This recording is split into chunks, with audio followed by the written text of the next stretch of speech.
Welcome to your friend Ramesh YouTube channel. Friends, இன்றைக்கி நம்ம பார்க்குறது என்னென்னா ஹைதராபாத்து சிக்கன் ஃப்ரை. இது பார்த்திங்கன்னா புதினா, பூண்டு, இஞ்சி, கொத்தமல்லி இதெல்லாம் எடுத்துக்கணும். தேவையான பொருட்கள். அப்புறம் பார்த்திங்கன்னா கொஞ்சம் பட்டை, சோம்பு இதெல்லாம் எடுத்துக்கோங்க. ஆனியன் வந்து ரொம்ப ஸ்லைஸாக கட் பண்ணிக்கோங்க. ஏன்னா நம்ம ஆனியனை வந்து எண்ணெயில் பொரிக்கணும். இது மாதிரி எண்ணெயில் பொரிக்கணும். ஸோ நல்லா பொரிச்சிங்கன்னா அது வந்து நல்லா கிரிஸ்பியாக இருக்கும். அதுக்கப்புறம் வந்து மல்லி, பூண்டு, இஞ்சி, புதினா இதெல்லாம் வந்து நம்ம மிக்சியில் போட்டு அரைச்சிக்கிறோம். நல்லா க்ரீன் கலரில் வந்துடுச்சு பார்த்திங்களா பேஸ்ட்டு. இந்த பேஸ்ட்டையும் நம்ம வச்சுக்கிறோம். இப்போ நம்ம என்ன பண்ணணும் அப்படின்னு சொன்னோம்னா, நம்ம வாங்கி வச்சுருக்கிற சிக்கனில் வந்து இதை எல்லாத்தையுமே ஆட் பண்ணணும்.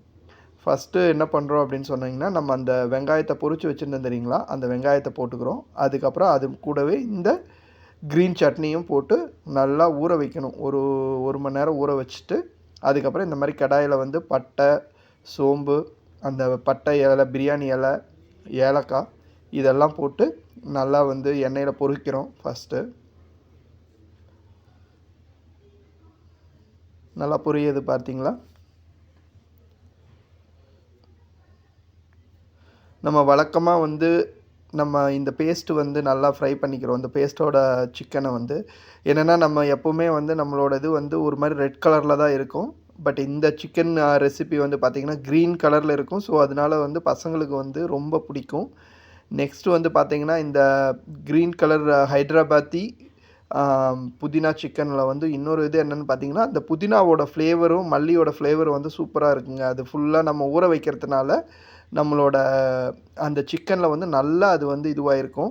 ஸோ இதை சாப்பிடும்போது பார்த்திங்கன்னா ரொம்ப சூப்பர் டேஸ்ட்டாக இருக்கும். நம்ம வீட்டில் சின்ன பசங்களாம் இருந்தாங்கன்னா ரொம்ப விரும்பி சாப்பிடுவாங்க இந்த புதினா.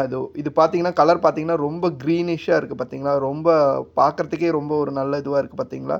ஸோ இது வந்து நல்லா வந்து ஃப்ரை ஆகணும். தண்ணி வந்து அதிகமான தண்ணி நீங்கள் ஊற்றக்கூடாது. குறைவான தண்ணி ஊற்றினாவே போதும். ப்ளஸ் அந்த சிக்கனில் இருக்கிற அந்த தண்ணியோட இதுவே வந்து நல்லா வந்து வேக வச்சிரும். பார்த்திங்கன்னா தண்ணி எவ்வளோ குறைவாக ஊற்றிருக்கோம் பார்த்திங்களா. ஸோ இது இவ்வளோதான் இருந்தால் போதுமானது தண்ணி. ஸோ இது வந்து நல்லா வேகட்டும். வெந்ததுக்கப்புறம் பார்த்திங்கன்னா இது எப்படி வருது அப்படிங்கிறத பார்க்கலாம். இங்கே பாருங்கள் எவ்வளோ ஒரு சூப்பராக இருக்குது பார்த்திங்கன்னா. அந்த வாசமே வந்து பார்த்திங்கன்னா ரொம்ப சூப்பராக இருக்குது. இது வந்து உங்கள் வீட்டில் நீங்களும் ட்ரை பண்ணி பாருங்கள். உங்களுக்கு உங்கள் ஃப்ரெண்ட்ஸு இல்லை உங்கள் ஃபேமிலி மெம்பர்ஸ்கிட்ட கொடுத்து டேஸ்ட் பண்ணி பாருங்கள் எப்படி இருக்குன்ட்டு. லைட்டாக வந்து மேலே டாப்பிங்காக வந்து லைட்டாக பெப்பர் சேர்த்துக்கிறோம். ஸோ பெப்பர் வந்து ரொம்ப உடம்புக்கு நல்லது. ஸோ இந்த ஸ்மெல் எல்லாமே சேர்த்து பார்த்திங்கன்னா ரொம்ப ஒரு சூப்பரான ஒரு ஃப்ளேவராக இருக்கும்.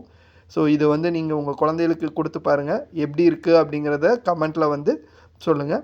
நம்ம சேனலை இது வரைக்கும் சப்ஸ்கிரைப் பண்ணாதவங்க வந்து சப்ஸ்கிரைப் பண்ணிக்கோங்க. உங்கள் ஃப்ரெண்ட்ஸுக்கிட்ட வந்து ஷேர் பண்ணுங்கள் வீடியோஸை. ப்ளஸ்